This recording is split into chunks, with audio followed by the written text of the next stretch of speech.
Ce bénéficiaire, il est évident de qui il s'agit. Je pense qu'il n'est pas nécessaire que je le dise ici, puisque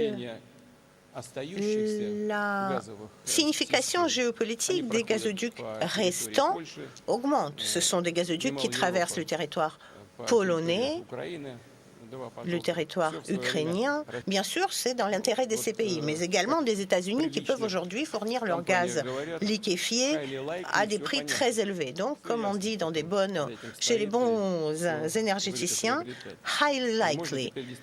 Très probablement, on voit de qui il s'agit quand on parle de ces bénéficiaires. Donc, on peut plus facilement aujourd'hui imposer le gaz liquéfié américain qui ne fait pas la concurrence au gaz russe.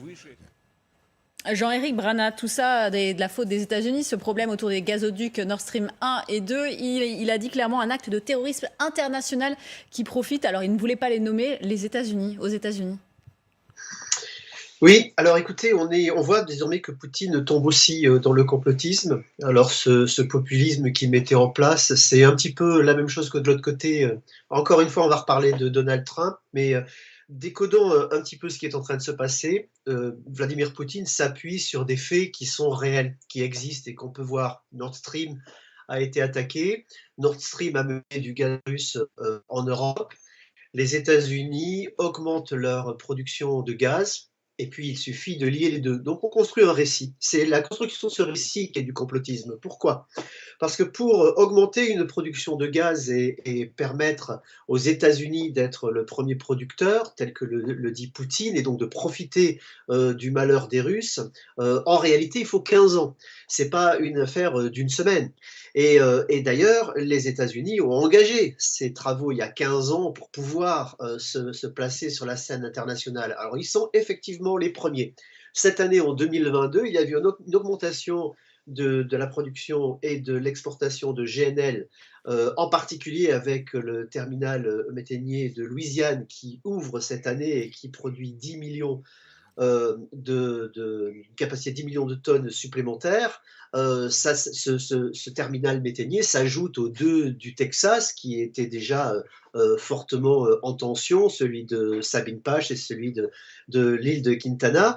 Tout cela, Vladimir Poutine le sait fort bien, mais bien sûr, avec son petit raccourci, il alimente encore une fois les réseaux sociaux. Or, aujourd'hui, la propagande passe par ces réseaux sociaux, par des gens qui ne se connaissent rien à rien, mais qui vont bien sûr vous expliquer qu'ils sont des experts et qui sont déjà en train de le faire au moment où on parle, qui racontent que Biden et tous ces financiers américains veulent bien sûr profiter de cette guerre pour se faire encore plus de dollars sur le dos des Européens et des Russes.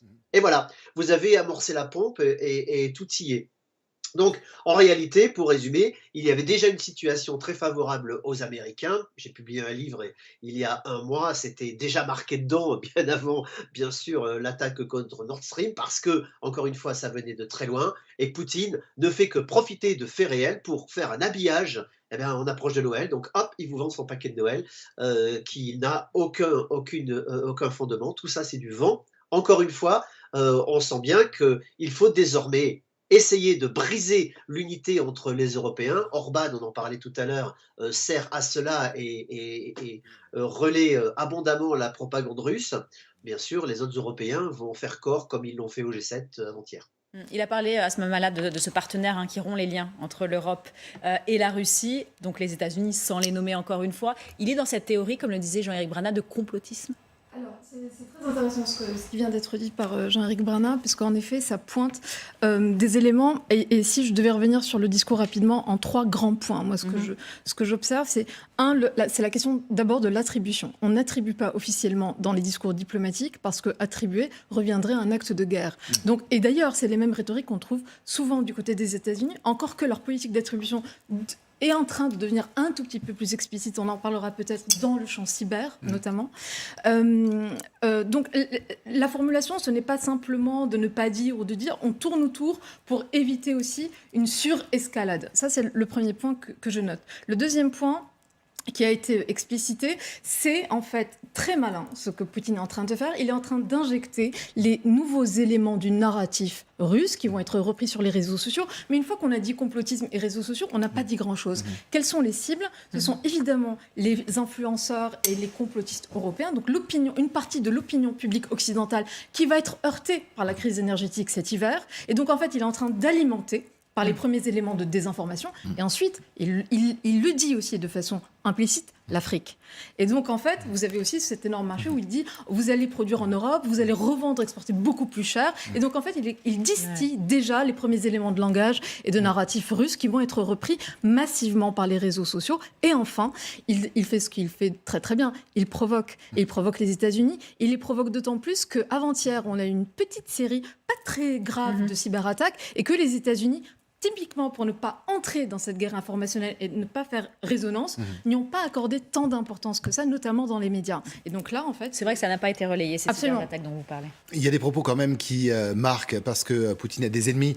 Alors, il y avait l'Occident, bien évidemment, et l'OTAN, les terroristes maintenant, et les États-Unis. Alors, les États-Unis, justement, je voudrais bien qu'on voit ça ensemble, parce qu'il dit qu'en fin de compte, les États-Unis, quelque part, font tout pour briser l'entente entre la Russie et l'Europe. Tiens, l'Europe redevient l'ami de Poutine.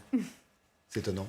Oui, en fait, savoir qui a saboté le gazoduc, à la limite, n'a pas beaucoup d'intérêt. Ce qu'il faut noter sur cette semaine de l'énergie en Russie et l'apparition de Vladimir Poutine, c'est que, contrairement à ce qu'on nous a vendu pendant des mois, il apparaît d'abord, en pleine forme, et deux, il a un message très clair. Son message, c'est de montrer que la Russie n'est pas isolée sur le plan énergétique, sur le plan international.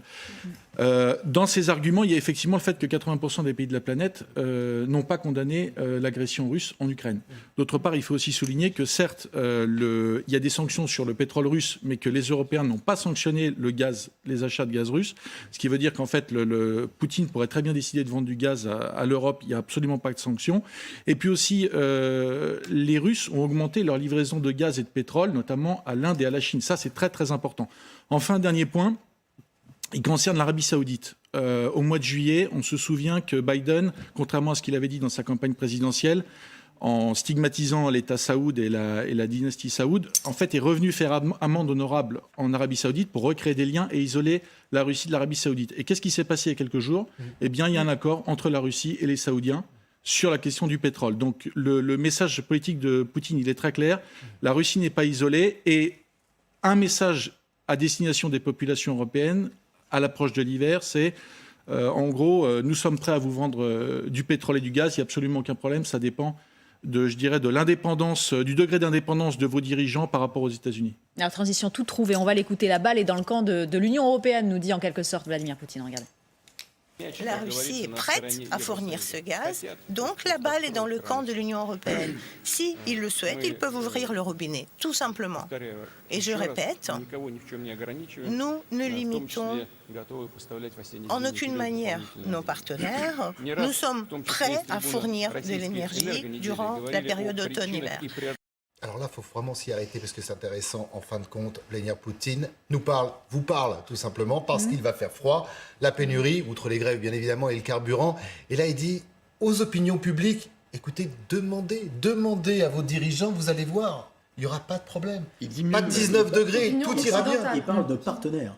Oui. Il dit mieux parce qu'il utilise le mot partenaire. Ça fait longtemps qu'il ne l'avait pas employé. Ça fait très longtemps qu'il ne l'a pas employé. C'est très intéressant. Nous sommes devenus des partenaires. Donc ça, c'est vraiment très... Juste avant avoir été traité de terroriste. De réparer Nord Stream. Il dit c'est tout à fait possible de le réparer. On ne le fera que si jamais c'est nécessaire. Évidemment, aller plonger au fond de la mer pour réparer le gazoduc. S'il y a du gaz à vendre, évidemment, il le fera. Mais là, vraiment, c'est un espèce de poison, comme vous l'avez très bien expliqué. C'est-à-dire que cette parole de Vladimir Poutine se diffuse, mais elle se diffuse depuis le début de la guerre. Alors là, elle se diffuse et il s'entend. Oui, là, elle s'entend réellement. Vous voulez pas 19 degrés cet hiver? Il est en train d'injecter les capsules qui vont être reprises, relayées de façon virale sur les réseaux sociaux. Sur Twitter, sur Telegram, on va voir apparaître très vite. L'autre chose très intéressante, à côté de la guerre informationnelle qui est pour le coup, elle, de très haute intensité depuis le début, et en fait qui avait commencé depuis de nombreuses années en réalité, parce que c'est des stratégies vraiment de long terme et à bas bruit. L'autre chose qui est très intéressante et qu'il formalise de façon très explicite, vous le disiez, c'est la militarisation des interdépendances et de l'économie. Et là, c'est extrêmement grave ce qui est en train de se passer, parce qu'en fait, il est en train de faire, d'une part, une espèce de phagocytage de l'opinion publique occidentale, et d'autre part, il militarise en fait l'énergie. Nous sommes dans la guerre hybride. Hein. Absolument. Ou la guerre totale même. Ou la guerre totale. Oui, Comme toutes les guerres. Il y a un point commun entre la Russie et les États-Unis, c'est que ce sont des hyper pragmatiques. Toute leur politique étrangère est basée sur la défense des intérêts nationaux. On a vu il y a pas longtemps les États-Unis s'accorder avec les talibans après 20 ans de guerre. Donc c'est vraiment, je dirais, il y a un jeu de ping-pong entre les deux, et les Européens sont coincés parce que les Européens effectivement ont des principes qu'ils souhaitent défendre et des valeurs qu'ils souhaitent partager et dans le monde, et on a de l'autre côté deux géants, deux monstres hyper pragmatiques qui sont évidemment sur le secteur énergétique en concurrence et peut-être même en guerre économique. Jean-Éric, juste d'un mot, le coin enfoncé entre l'Europe, devenue amie de la Russie, et les États-Unis. J'ai pas compris la question, pardon. C'est-à-dire que Poutine, vous venez de l'entendre, distille quand même un poison entre l'Europe et les États-Unis. Ce qui vous arrive aujourd'hui, les privations que vous allez devoir subir, c'est de la faute des États-Unis. Ne suivez pas les États-Unis et tout ira bien. Mais alors, à l'Ouest, rien de nouveau. En réalité, Poutine essaie de faire une guerre avec les États-Unis. Il essaie de montrer qu'il est au même niveau que les États-Unis, ce qu'il n'est pas. On a d'un côté un géant et de l'autre, on a un tout petit pays qui aujourd'hui ne pèse plus grand-chose, qui a une force extraordinaire, effectivement, c'est qu'ils vendent de l'énergie. Et à l'arrivée de l'hiver, cette énergie, ça a été abondamment dit sur le plateau, elle est importante. Et dans l'immédiateté de cet hiver, bien sûr, les populations qui ne sont pas intéressées par les problèmes géopolitiques ne vont voir qu'une chose, c'est qu'ils auront froid et que ce sera très cher de pouvoir se chauffer, si jamais même on a les moyens, ou même si on peut le faire, parce qu'on n'est même pas certain d'avoir suffisamment pour le faire, on aura peut-être des coupures, on nous l'a suffisamment dit. En jouant sur cette peur et sur cette tension, Poutine essaie de se donner un beau rôle, mais lui, il est gentil, il ne veut vraiment pas le mal à quiconque. Restez avec nous, Jean-Éric Brana, on vous garde encore. On va évoquer aussi ce que disait Vladimir Poutine il y a quelques minutes sur l'explosion du pont de Crimée. 4 jours après, voilà comment il voit la chose. L'acte terroriste arrivé sur le pont de Crimée est une autre confirmation de cette réalité. N'importe quelle infrastructure est en péril. Le régime de Kiev organise des purifications ethniques, organise des meurtres de civils, organise des tortures de civils. Ils publient eux-mêmes les preuves de leurs méfaits, ensuite ils les effacent, mais il est trop tard. Qui sont derrière ces sabotages sur les gazoducs Nord Stream? Qui est derrière?